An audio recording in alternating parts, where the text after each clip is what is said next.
Ford Motor Company is happy to announce the arrival of a youngster, 2 tons, 1 ounce. Oh, happy day, with the great new car that's coming your way. There's Ford, Thunderbird, Mercury, Lincoln, and Continental, and now. Oh, happy day, with the great new Edsel coming your way. Well, it wasn't quite a happy day for Ford when it introduced the 1958 Edsel because, unfortunately, the Edsel was not a sales success at all. In fact, while Ford had intended to introduce this as a new mid-priced marque and have obviously significant success with it, the Edsel would last just 3 model years, 1958, 1959, and 1960, before the brand was sunset. Was it a bad idea or a good idea at a bad time? Perhaps it was a bit of both. But to better understand the context behind the Edsel, you have to go back to the days when it was conceived, around 1954, when then Ford chairman Ernie Breech decided that Ford was going to pursue General Motors and try to match it brand for brand. Recall by this point that General Motors had Chevrolet, Pontiac, Oldsmobile, Buick, and Cadillac. And Ford had the Ford division, Mercury, Lincoln, and Continental. So there was one missing on the Ford side, and the Edsel was going to slot into that mid-price field and compete against the mid-pricers from GM. The other important thing to note here is that Ford board chairman Ernie Breech was a product of that General Motors hierarchy and spent a fair amount of time at GM before he caught the eye of Henry Ford II and was recruited to join Ford Motor Company. Ford had originally intended to sell around 100,000 Edsels in 1958, but by the time the sales figures were done, it had sold just a bit over 63,000 in its inaugural model year. And that would be the high point of Edsel sales, as for 1959, the Edsel division would sell just 45,000 cars, and then for 1960, the Edsel division would sell only 3,000. And in 1960, the Edsel was little more than a warmed-over Ford by this point, on its way out. It didn't matter either that there was a full range of Edsels offered to the public, everything from the low-end Ranger that was priced at around $2,500, $2,600. Then one up from the Ranger was the Pacer. That was priced at around $2,800 to $2,900. Then there was the Corsair, priced around $3,400 to $3,500. And then there was the Citation, which was priced at around $3,500 to $3,600. Those prices are for the sedans and the coupes as well, not for the convertibles. The Ranger and the Pacer rode atop a 118-inch wheelbase, the Corsair and Citation 124-inch wheelbase, and the Ranger and Pacer came standard with the 361 cubic inch V8 making 303 horsepower. The Corsair and Citation had the 410 MEL engine underhood, the Mercury Edsel Lincoln engine underhood, making 345 horsepower. But despite this full lineup and many innovative features, including the ability to unlock the trunk from inside the car, this was something of a novelty back in 1958, the Edsel was a flop. And one of the biggest reasons for that historians attribute to the Edsel's lack of sales success is its styling. And take a look at the front here, the vertical grille. Some call it the horse collar, the toilet bowl. We've even heard some other terms, let's just say, for the front end of the Edsel. And that was just one of the unique styling aspects. As you rotate it around to the side of the Edsel, you'll notice that there's this huge scallop in the rear quarter panel, and often that was two-tone to exaggerate the form. This was a time during which designers were really sculpting the body size of the vehicles, and for whatever reason, the stylists selected this scallop theme trimmed by various moldings to accentuate it even further beyond what the two-tone paint would do. Then, of course, as you rotate to the rear, the Edsel also had this unique, well, let's just say wing-shaped rear with banana-looking taillights, as some would call them. It was a highly distinct, if we're being polite, overall form. And the interesting part is that being unique was really what Edsel's designers wanted when they were designing this car.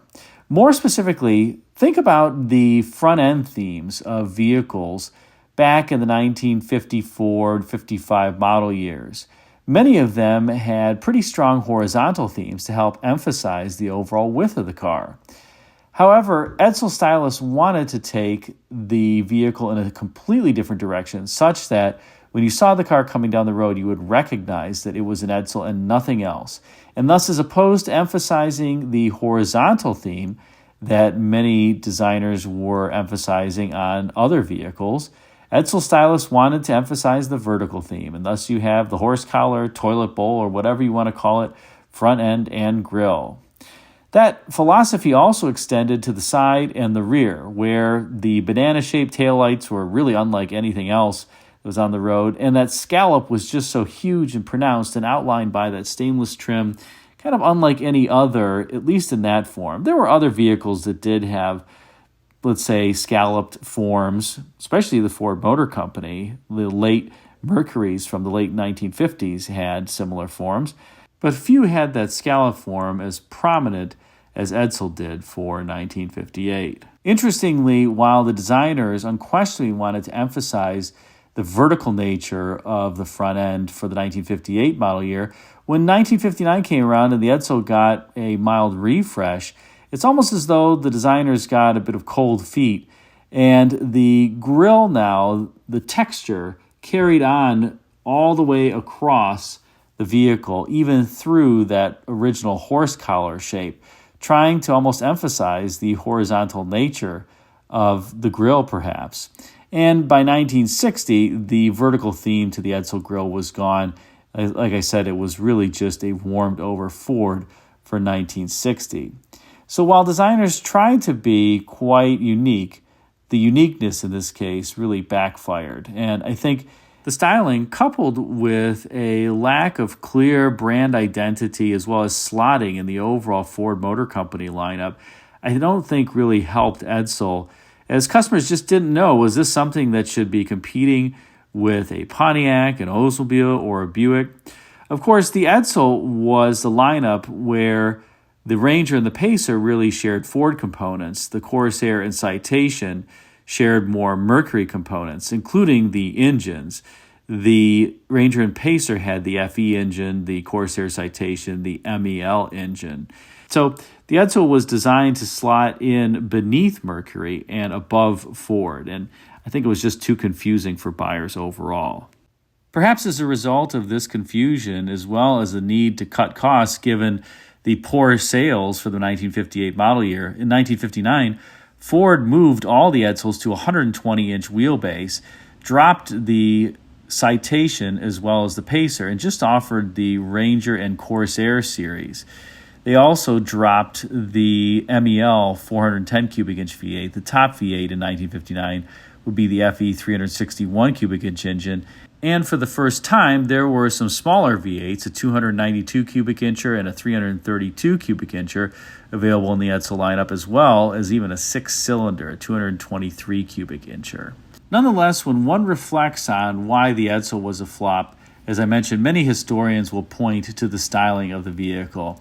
And let's explore the styling a little bit more. I mentioned some of the key elements behind why designers selected this particular styling theme for the Edsel, but as is the case on this channel, we like to give you first-hand accounts. And here we have an interview with former Ford designer Jim Arnold, who worked in the Edsel studio. In fact, Jim designed that Teletouch steering wheel as well as the radio in the Edsel. But here he relates the story of why Ford Motor Company wanted to have this vertical theme compared to the other competitors in the era. Let's listen in to hear what Jim has to say. Back to the Edsel, if I may. The concept of the vertical design on the front. Do you remember any discussions about that? Yes, oh yes. How did it come about? Well, for the best I remember, Roy took me through this, or at least I heard a presentation. Yeah. He was talking to the guys, and they were putting together a big presentation, and they took a lot of the cars in the industry right then, and they did very abstract graphic patterns of the grille and the headlamps from the front, straight front view. And they do the same thing on the rear, and I think mostly front and rear, but to a degree the side. And they reduced them all down to little cars that maybe 10 inches long, and they multiplied them. They had a lot of them on a board. They had maybe 20, 25 on a board, and I think they had maybe they had labels on them, or maybe they didn't, but we knew what they were. You know, they had the Buicks and the Olds and the Pontiacs primarily because that was the competition of the Edsel.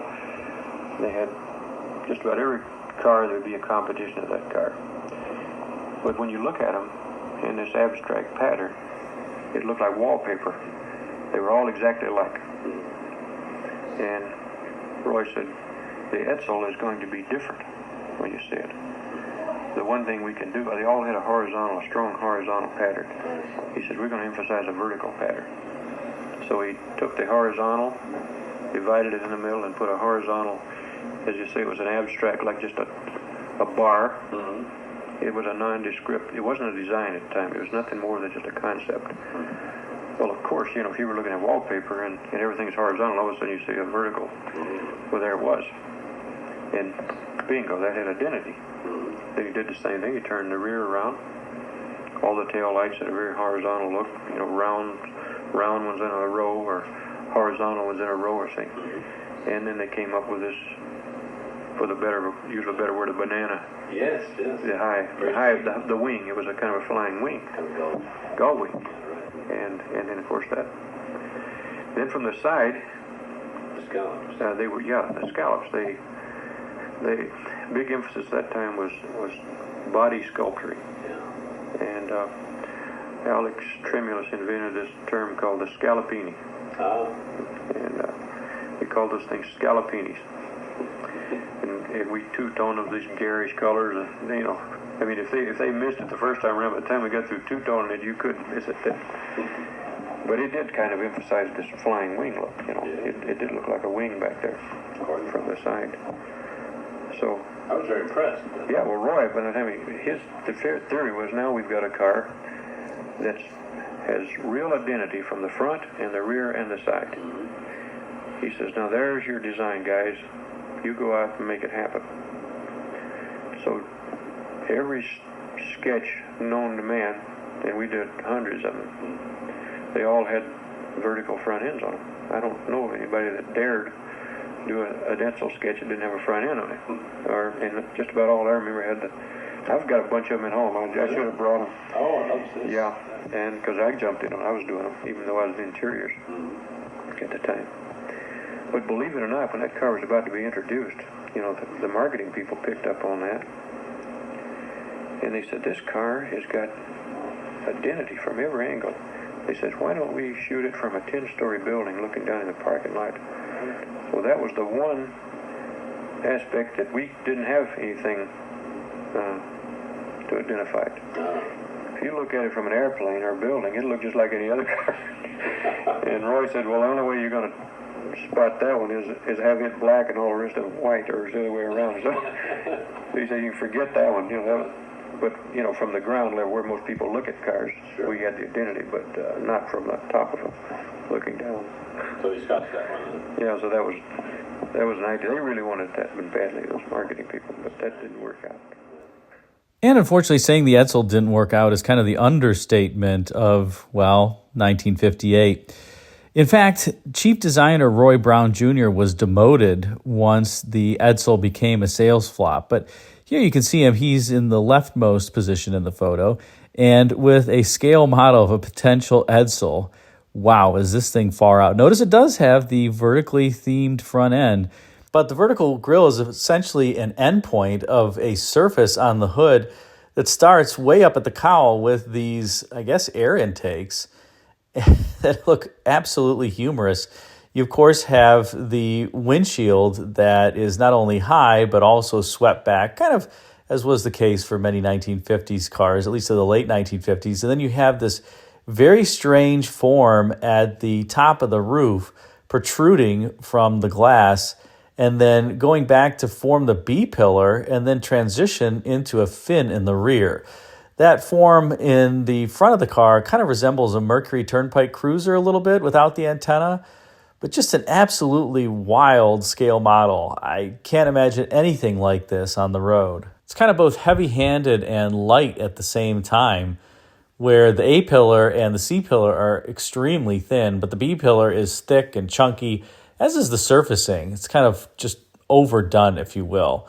Particularly that feature line that runs from the front of the vehicle all the way back, and of course you can see the scalloped outside as well. Just an overall crazy theme. And here's one of Roy Brown working on something that more closely resembles what the final Edsel would look like. This might even be a wagon proposal. It looks like there's some faux wood grain on the sides, but you can see that horse collar grille here is pretty much done and formed.